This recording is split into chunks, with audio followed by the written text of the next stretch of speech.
अब आपने alpha particle चलो निकाल तो लिया, पर लेट्स से कि वो निकल निकल भी सकता है कि नहीं, क्या उसके लिए कंडीशन फेवरेबल है?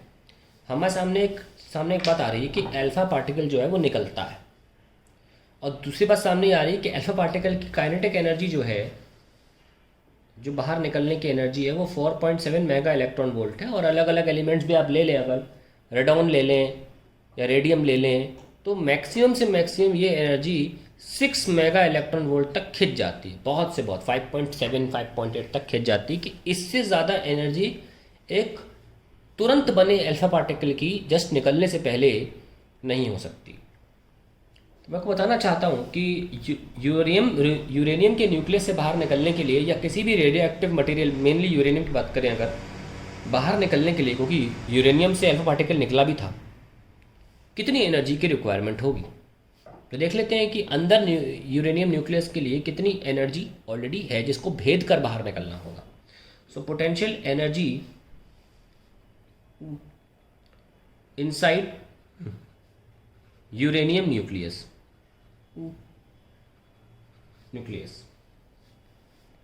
यू इस के, यूरेनियम का चार्ज जेड,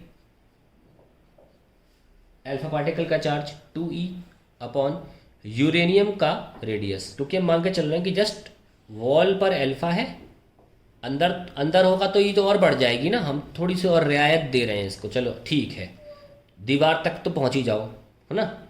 यहाँ से लेकर यहाँ तक हम रेडियस ले लेते हैं करीब करीब 10⁻⁻14 मीटर, मैक्सिमम रेडियस जितना हो सकता था। यूरेनियम बड़ा न्यूक्लियस है, -15 नहीं ले रहे हैं हम, यूरेनियम एक बड़ा न्यूक्लियस है इसलिए हम ज़्यादा ले रहे हैं। ध्यान रखना 10⁻⁻15 छोटा होता है 10⁻⁻14 के, कंफ्यूज नहीं होना। हमने एक अपर लिमिट ले ली, ठीक है। चलिए, इसको बढ़ाने से ये कमी तो होगा, तो हम सारी रियायत दे रहे हैं अल्फाबेटिकल, चल जा, जो जो करना है कर ले। चलो, तो अब के की बात करते हैं, कितना 9 × 10⁻⁹। जेड की बात करें 92 है, आप देख सकते हैं यूरेनियम 238 और 92 है। और ये 2 की बात 2 आ गया, और ई स्क्वायर कितना है 1.6 10⁻⁻19 का स्क्वायर अपॉन 10⁻⁻14। जब इसको सॉल्व किया तो जानते हैं एनर्जी कितनी निकल के आई, 25 mega electron volt. Can you believe it? आपके पास केवल 6 है, आपको 25 मिनिमम चाहिए तभी बाहर निकल पाओगे, नहीं तो नहीं निकल पाओगे। ये क्या बात हुई है? इट इज़ सच दैट कि आप जो है मैक्सिमम से मैक्सिमम 6 मीटर तक कूद सकते हो, सपोज आप इतना ही कूद सकते हो केवल, और आपके सामने दीवार जो है आपसे 4 गुना बड़ी है। आप कुछ भी कर लो, अब ज़्यादा नहीं कूद सकते, इससे ज़्यादा छलांग नहीं मार सकते, पर आपको ऐसे ही करना पड़ेगा, क्योंकि समझाना तो पड़ेगा आपको, क्योंकि आफ्टरऑल अल्फा निकलता तो है। समझाओ कैसे? तो जो बैरियर है इसको बोलते हैं पोटेंशियल बैरियर, क्योंकि पोटेंशियल का बैरियर है ना ये। तो पोटेंशियल बैरियर तो 25 है, 4 गुना से भी थोड़ा ज़्यादा। हम तो वैसे अपर लिमिट लिए 5.7 पे ख़त्म हो जाती कहानी। मोटा मोटा 5 से 6 गुना ज़्यादा पोटेंशियल बैरियर है, और आपके पास एनर्जी केवल 4.7, चलो मैंने कहा 6 या 25। ये कैसे पार करोगे? ये कैसे समझाओगे? ये प्रॉब्लम आ जाती है।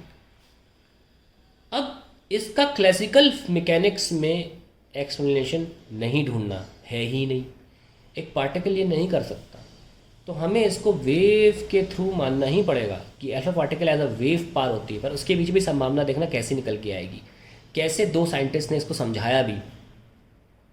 ब्यूटीफुल कॉन्सेप्ट, और ज़िंदगी में अप्लाई करने के लिए बहुत अच्छा है। जो मैं यहाँ समझाऊंगा आगे, ये लाइफ में आप पुट करोगे तो तो आपको लगेगा कि what a message this alpha particle is giving all of us in our lives. देखना मज़ा आएगा इसमें। खैर, क्योंकि अल्फा पार्टिकल खुद नहीं निकल सकता, ये सुरंग की तरह भेद कर पोटेंशियल बैरियर को बाहर निकल जाता है, और उसको बोलते हैं टनलिंग। क्या बोलते हैं? टनलिंग, क्वांटम टनलिंग बोलते हैं इसको। This process is called tunnelling, where this alpha particle crosses through the barrier। अब कैसे सुनिए, 2 साइंटिस्ट थे, गैमो GAMMOW एंड गर्नी। इन्होंने समझाया कि कैसे होता, फाइनली वही सही थ्योरी भी थी, उन्होंने तो समझाया।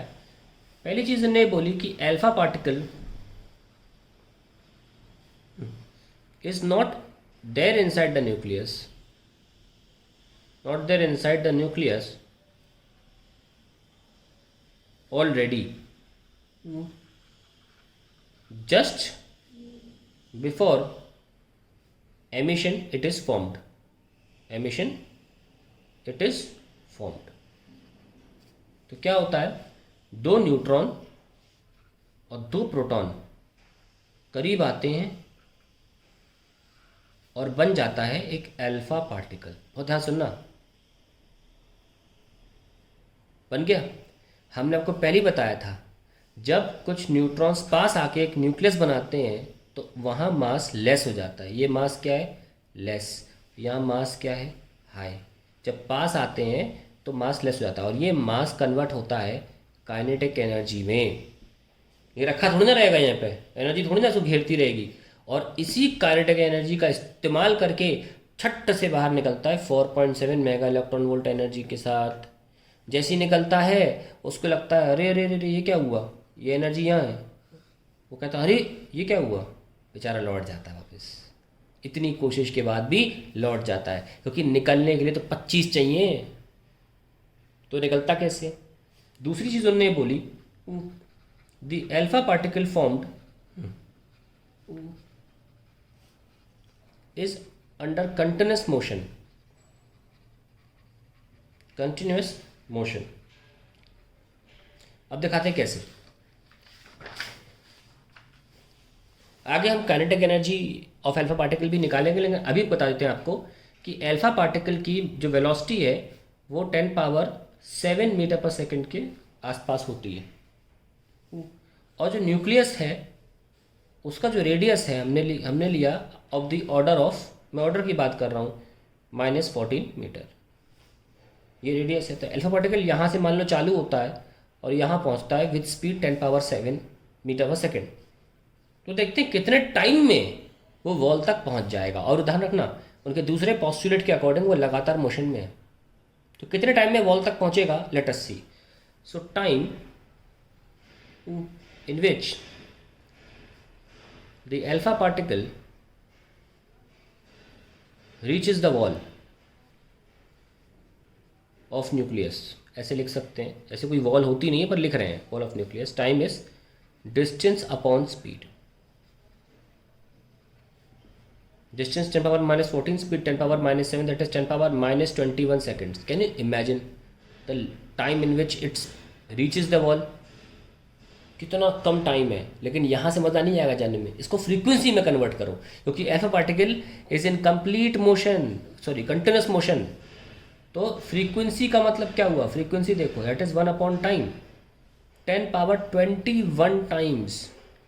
एक अल्फा पार्टिकल बाहर निकलने के लिए 1 सेकंड में 10⁻21 दफ़े कोशिश करता है। इसकी कोशिश देखिए कितनी ज़्यादा है। tries and tries and tries and tries until it gets succeeded। 1 second में 10⁻21 बार, एक ही सेकंड में। कैन यू इमेजिन दिस, आप विजुलाइज भी नहीं कर सकते, इतनी ज़्यादा अटेम्प्ट्स हैं। 1 सेकंड में 10⁻21 बार ये ट्राई करता है, जिसकी वजह से इवन दो इसकी प्रोबेबिलिटी बाहर निकलने की 2 कौड़ी की है, बहुत कम प्रोबेबिलिटी है। ओवरऑल प्रोबेबिलिटी जब फ्रीक्वेंसी से मल्टीप्लाई होती है तो it becomes large and hence it's come out. तो लिखें, even though probability of an alpha particle is almost negligible to come out, but due to very high frequency the overall probability becomes considerable। ये लिख लीजिएगा, considerable। इसीलिए मैं कह रहा था अपने जीवन में ये अल्फा पार्टिकल की कॉन्सेप्ट को हम लगाएं तो मतलब असंभव कार्य भी हो सकता है। बहुत से लोग कहते हैं हम कैसे निकालेंगे ये एग्ज़ाम, कैसे करेंगे ये। आप अटैम्प्ट देखिए ना, 1 सेकंड में 10⁻21 बार अटैम्प्ट कर रहा है, अल्टीमेटली निकल भी गया। और ऐसे क्वांटम, अब इतनी बार कोई जब मोशन करता है एक सेकंड में तो वो वेव में कन्वर्ट हो जाता है, वो अलग बात है कि this is nothing but a wave theory, कि इतने अटेम्प्ट करने के बाद it becomes a wave, it behaves like a wave and goes through the potential barrier which is called quantum tunneling. That is how alpha particle का बाहर निकलना was explained and that is how we end up this concept of alpha particles. बस एक last चीज़ रह जाती है, अगले video में देखेंगे दी kinetic energy of alpha particle, जिस पे जेई में नीट में क्वेश्चंस भी आते हैं, इसलिए आपको ये फॉर्मूला पता होना चाहिए, तो उसको डिराइव करने जा रहे हैं।